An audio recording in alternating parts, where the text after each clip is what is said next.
সারাটা দিন আমার যেরকমই যাক না কেন সকালটা আমি চেষ্টা করি রোজ যেন একটা ফ্রেশ মর্নিং আমি কাটাতে পারি। আমার মনের মধ্যে যেন কোনো টেনশন না থাকে, সেজন্য আগের দিন রাতে একটু কষ্ট হলেও কাজটা আমি গুছিয়ে ঘুমাই, যেন আমার পরের দিন উঠে চোখটা খুলে যেন এদিক ওদিক এলোমেলো না থাকে। কারণ এই ঘরটার মধ্যেই থাকতে হয়, তো সেই জন্য আর বাইরে গিয়ে যে একটু মাইন্ড ফ্রেশ করবো একমাত্র আছে ছাদের উপরটা। তো প্রতিদিন যাওয়া সম্ভব হয় না, এত সকাল সকাল ঘরের নানান কাজ থাকে, তো সেই জন্য সঙ্গে কি করি ছোটো ছোটো কাজকর্ম করি, তার মধ্যেই যেন আমি অনেকটাই শান্তি খুঁজে পাই।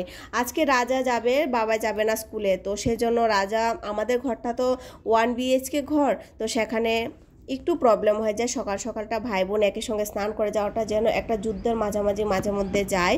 তো সেই জন্য আজকে বাবা যায়নি, রাজা ভীষণ হ্যাপি, ও গরম জল করে দিয়েছি ওকে, আর স্নান টান করে একদম সূর্য দেবতাকে জল অর্পণ করে যাবে। সপ্তাহে 2 দিন ওদের হাউজিং ড্রেস থাকে, তো আজকে সেরকমটা। প্রতিদিন ওদের আমার ড্রেস ধোয়া হয়, আমি প্রতিদিন ওদের ড্রেস ক্লিন করে দিই। হ্যাঁ, প্রেস করতে পারি না কিন্তু ধুয়ে দিই, ওয়াশিং মেশিনে দিয়ে দিলে তো আর কি কোনো পরিশ্রম নেই। এদিকে রাজা সূর্য দেবতাকে জল দিয়ে আজকে রাজা খুশি খুশি সঙ্গে আজকে ম্যাগিও নিয়ে যাবে। আর প্রিয়াঙ্কা যাবে না বলে আজকে রাজাকে আমি ম্যাগি দিয়ে দিচ্ছি, কারণ সে ডিমান্ড করেছিল, সেই জন্য। গত রাতেই কথা হয়েছে যে আজকে বাবা যাবে না, তো সেই জন্য ভাবলাম ওকে একটু নুডলস বানিয়ে দিই। আর তার সঙ্গে মোটামুটি আমি অনেক কাজকর্ম করে নিয়েছি, কিন্তু যেহেতু আমার সকালবেলা আগে উঠা হয়ে গেছে, আমি তো একটা টাইমে উঠে পড়ি, ওরা যাক কিংবা না যাক, তো আমি উঠে আমার কাজকর্মতে লেগে পড়ি। তো সেজন্য আজকে আমার ব্রেকফাস্টে কোনো ঝামেলা নেই, শুধু ম্যাগিটা আমি বানিয়েছি। আর ওইদিকে রাজাকে স্কুলে দিয়ে আসলাম। বাবাই গেলে একই সঙ্গে যখন যায়, মাঝে মধ্যে আমি যাই না, আবার কখনো কখনো আমি যাই। তবে আজকে তো রাজা একলা গিয়েছে, তো সেই জন্য একটা টেনশন থাকবে, কোনোভাবে আমি ওকে একা ছাড়বো না। তো আমি গেটে আমি নিয়ে গেলাম, বাসে উঠিয়ে দিয়ে তারপর আজকে আমি আর মাঠে যাইনি। ভাবলাম ঘরে একটু কাজ আছে, আর আমার তো ব্লগটা রেডি করতে হবে, সেজন্য আর মাঠে যাওয়া হয়নি। বৃহস্পতিবারে আমার পূজা হয়ে যাওয়ার পর দিন না আমার ইচ্ছা করে না সেই রঙ্গোলিগুলি আমি উঠিয়ে নিই, মুছে ফেলি। আমার মনে হয় 1-2 দিন রেখে দিই, কিন্তু এগুলো তো শুকনা চালের গুঁড়ো থাকে, হাঁটা পায়ের সঙ্গে সঙ্গে এদিক ওদিক যায়, যদিও সেজন্য আমি পাতলা করে দিই, ওরা একটু দেখে দেখে চলে, কিন্তু সেরকমটা তো আর প্রতিদিন হবে না।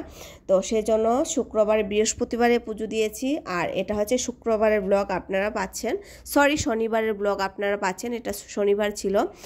তো শনিবারে কিন্তু আমি চালের গুঁড়ো না পেরে আমি উঠিয়ে ফেললাম, আর প্রথম দিকে ফেলে দিতাম, এখন আর ফেলে দিই না, যেহেতু পিঁপড়া খেয়েনি চালের গুঁড়া চালের আটা, তো সেই জন্য আমি ফেলবো কেন, আমি একটা বাটিতে করে এই যে পিঁপড়ের যে খাবার একটা কৌটো আছে সেখানে আমি কিন্তু রেখে দিই। আমি এটা প্রতিদিন এখান থেকে নিয়ে পিঁপড়েকে খাবার দিই।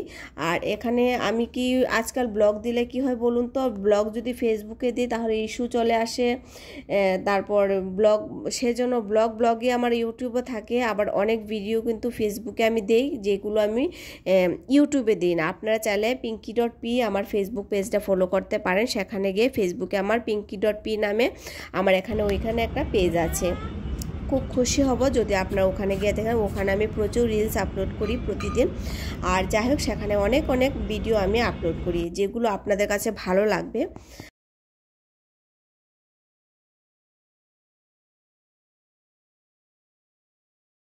পাখিদের একটা টাইম ফিক্সড হয়ে গেছে, এই টাইম হলে ওরা এখান থেকে একদমই যাবে না, বলকি আমার একটু লেট হতে পারে, কিন্তু পাখিরা এখান থেকে এক কদমে হিলে না।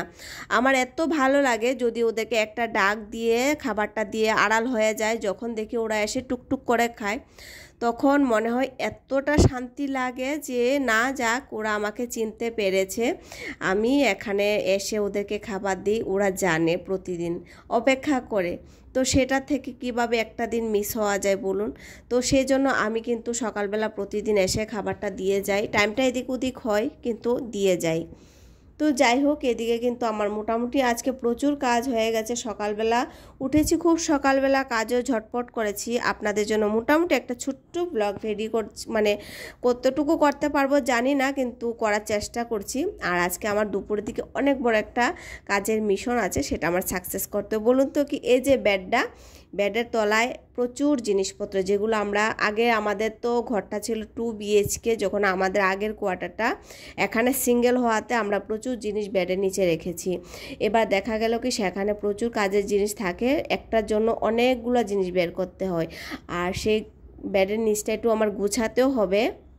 একটা লাগেজ আছে, সেখানে কিছু কাপড় আছে, এগুলো বের করতে হবে। তো সেই কাজগুলো যখন করব, আজকে বাবাইও ঘরে, তো বাবাই পুজো করে নেবে।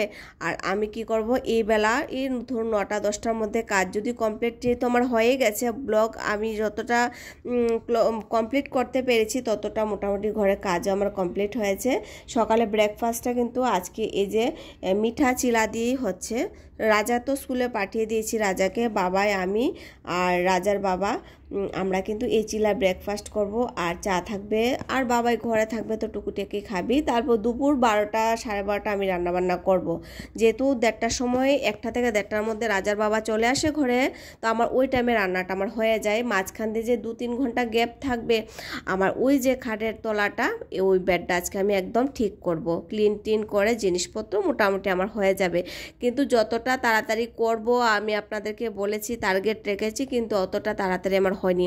অনেক সময় লেগেছিল জিনিসপত্র গুছিয়ে টুছিয়ে উঠতে, আমার অনেক সময় লেগেছিল। প্রায় ওই দিন আমার বিকেল হয়েছে স্নান আদি করতে করতে। এই যে বিছানাটা গুছিয়ে দিচ্ছি, কারণ মাঝামাঝি ঘরটা আমার এখন যে ঘরটা ফাঁকা না, মাঝখানে ঘর, সেই ঘরটা একদম ব্লক হয়ে যাবে। সমস্ত জিনিস বের করে মাঝ ঘরেই রাখবো, আবার সেই জন্য কাজ কমপ্লিটও করতে হয়, জায়গা নাই ঘরের মধ্যে। তার উপর বাবাও ঘরে থাকবে, পড়তে বসবে, ও তো পূজা দিয়ে খাবার দাবার খেয়ে পড়তে বসবে, তো সেই জন্য ওর জায়গাটাও ঠিকঠাক করে রাখতে হবে। তো ভাবলাম এই খাটের উপর ও বসে পড়বে, আর যতটা ওর কাজকর্ম থাকে এখানেই করবে, আর আমি ওই 2 ঘর জুড়ে কাজকর্ম করে নেব।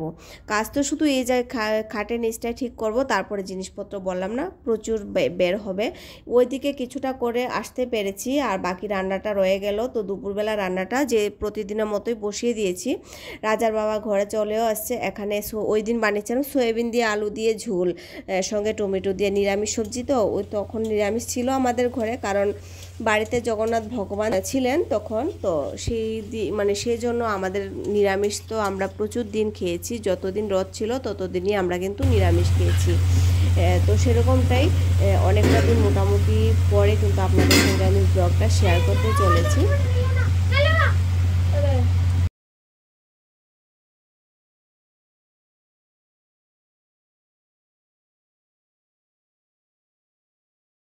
ছেলেটা হয়েছে যদি ডিম ভাজা করে রাখি, আর বাবাই ওই সয়াবিন ভাজাটা যখন করে রাখবো তখন ও নেবে। আমি ভুলে গেছিলাম ও অ্যাকচুয়ালি যে ঘরে থাকে না, আর আজকে যে ও ঘরে, আমার একদমই মাথা ছিল না। বেডরুমের থেকে আওয়াজ লাগাচ্ছে, মা তুমি কিন্তু ঢালবা না, আমি খাবো। তো সেরকমটাই বাল্যকালটা কিন্তু ঘুরে একটা সময় ও আমার জায়গাটা এসে দাঁড়াবে, তখন ওর আর এসব খাবার দাবার ইচ্ছে থাকবে না। যেরকমটা এখন আমার হয়, আমি এরকম খুব খেয়েছি, কিন্তু এখন আমার ইচ্ছে করে না। কোনো সবজি টেস্ট করতে হলে আমি বাচ্চাদেরকে দিয়ে করাই, আমার ইচ্ছে করে। সবাই লাইফে কিন্তু এই দিনটা ঘুরে টুরে একটা সঠিক সময় চলে আসে, কিন্তু হয়তো বাল্যকালটা মনে থেকে যায়। তো যাই হোক, আজকের ব্লগটা হয়তো আপনাদের সঙ্গে আমি এই পর্যন্ত শেয়ার করতে পারবো, কারণ ঘরে